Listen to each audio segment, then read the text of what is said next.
como de costume, ficamos em pé. Que o verdadeiro guia da nossa vida nos mantenha firmes em reconhecer a sua voz.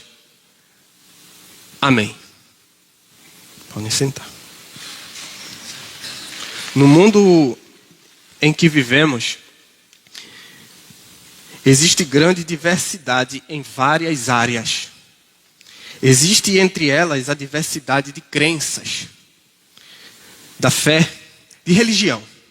Em meio a tudo isso, precisamos de um norte. No Evangelho, Jesus está dizendo que muitos guias que surgiram antes dele não eram guias verdadeiros. E que apareceram muitos supostos pastores para guiar o rebanho de Deus. Da mesma forma, encontramos ele dizendo que apareceriam falsos mestres depois da sua partida. Isso em Mateus 24 nós vemos muito claramente, no seu último sermão. É sobre isso que trata o Evangelho de hoje.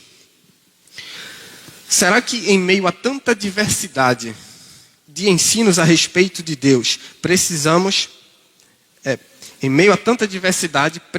reconhecer a voz do nosso Supremo Pastor? No Evangelho que nós lemos há pouco, João 10, Jesus está falando para pessoas que ouviram muitos falsos mestres e que muitas vezes ficava difícil até saber em quem confiar. Em sua época, haviam seitas judaicas que discordavam em várias coisas. Os fariseus, que eram líderes entre os judeus, que presidiam sinagogas, locais de culto, essa classe era acusada por Jesus de hipocrisia em vários momentos. Eles também criaram leis que não existiam conforme as leis de Deus em sua palavra. Existiam também escribas. Estes eram mestres e intérpretes das Escrituras. Eles lidavam com o texto bíblico de uma forma mais direta.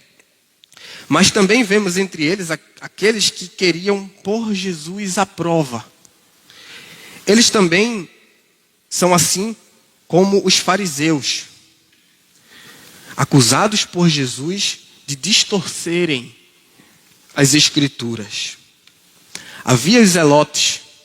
Estes buscavam a justiça através da espada, por exemplo. Assim como os sicários, eram uma espécie de terroristas judaicos que queriam a liberdade do povo através da violência. E afirmavam que eram direcionados por Deus para isso. Encontramos também os essênios. Esses eram voltados para profecias a respeito do fim. Há quem confunda João Batista com um deles. Cada grupo fazia seus recortes a respeito do que Deus queria para as pessoas. Recortes da própria Escritura Sagrada. Assim como os saduceus, que só aceitavam o Pentateuco, por exemplo, os 5 primeiros livros da Bíblia. Ou seja, eles faziam recortes da Escritura. E eles eram sacerdotes. Não acreditavam, por exemplo, na ressurreição de Jesus. Doutrina cara entre os seus ensinos a respeito da Escritura e dos ensinos apostólicos também. Os samaritanos também só reconheciam os 5 primeiros livros da Bíblia, ou seja, de Gênesis a Deuteronômio. Porém, com interpretações diferentes, pois estes entendiam que o culto era para ser feito apenas em Samaria, enquanto que os saduceus diziam que era para ser feito em Jerusalém. Essas não eram todas as diferenças, haviam outras. Bem como supostos profetas que reuniam o povo, prometendo feitos extraordinários e enganando a muitos. Um fato é relatado em Atos dos Apóstolos, capítulo 5, que fala de pessoas, vultos, homens que se levantaram, afirmando serem guias que o povo deveria seguir. E diz o texto, algum tempo atrás, surgiu certo Teudas, que afirmava ser alguém importante. Umas 400 pessoas se juntaram a ele, mas foi morto e os seus seguidores se dispersaram. E o movimento não deu em nada. Depois dele, na época do censo, apareceu Judas na Galileia, que fez muitos seguidores. Ele também foi morto e seu grupo se dispersou. Era difícil saber ao certo quem estava com a verdade. Os homens precisavam de um guia, precisavam de Deus. Havia uma promessa feita ao povo de Israel de que Deus lhe daria pastores de acordo com o seu coração, que pastoreasse com conhecimento e inteligência. Essa profecia está em Jeremias 33:15. Jesus, ao olhar para o povo de Israel, diz que são como ovelhas que não têm pastor. Em Marcos 6:34. Isso mostra como o povo estava vulnerável a todo tipo de supostos líderes, profetas e seitas. O homem tem a necessidade de se chegar a Deus. E quando não há direcionamento verdadeiro, a cegueira permanece. Isso acontece por causa dos pecados. Nós, sozinhos, somos deixados a acreditar e seguir tudo o que vemos e ouvimos. Porque, como diz Paulo em 2 Coríntios 4:4, que o Deus deste século cegou o entendimento dos incrédulos para que não resplandeçam a eles a luz do Evangelho. Os nossos pecados fazem separação entre nós e o nosso Deus. Isaías 59:2. Naturalmente, nós e todos os homens somos, como disse Jesus, sem pastor que nos conduza a Deus. Somos como ovelhas sem água pura e sem pastos verdejantes. Dessa forma, somos sujeitos a permanecer sempre na escuridão, em ambientes hostis, como ovelhas perdidas, sujeitos à morte por causa de falsas crenças, falsos ensinos. Isso é tão sério que Jesus adverte seus discípulos a terem cuidado com o fermento dos fariseus, se referindo à doutrina deles, em Mateus 16. Paulo também adverte os filipenses contra as vãs filosofias. Uma doutrina estranha leva a uma cegueira espiritual, ou pelo menos a não sair dela. Em nossos dias, não é diferente. É comum vermos ao nosso redor, no mundo que vivemos, várias doutrinas, várias crenças, vários líderes e seitas.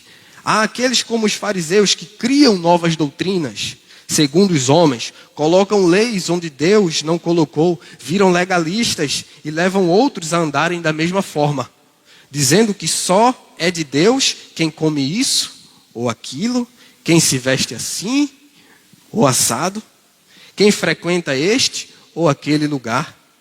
O fato é que, como cristãos, somos regidos pela graça de Deus, o qual nos conduz à teologia da cruz. Porém, facilmente encontramos ensinos da teologia da glória, que buscam conduzir os homens a Deus através das suas próprias obras. Obras de suposta justiça, ocultando a doutrina da justificação pela fé e dos salvíficos méritos de Cristo. Vemos também hoje em dia aqueles que são como os saduceus, que não creem em ressurreição dos mortos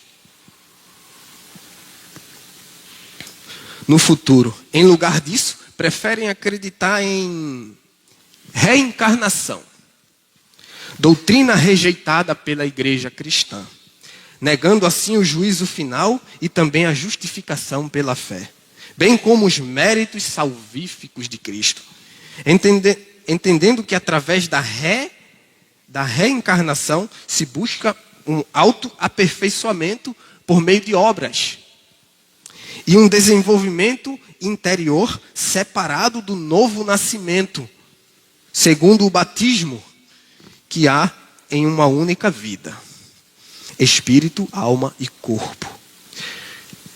No Cristo que uma vez por todas morreu e ressuscitou, para trazer com ele os que dormem e aguardam a ressurreição.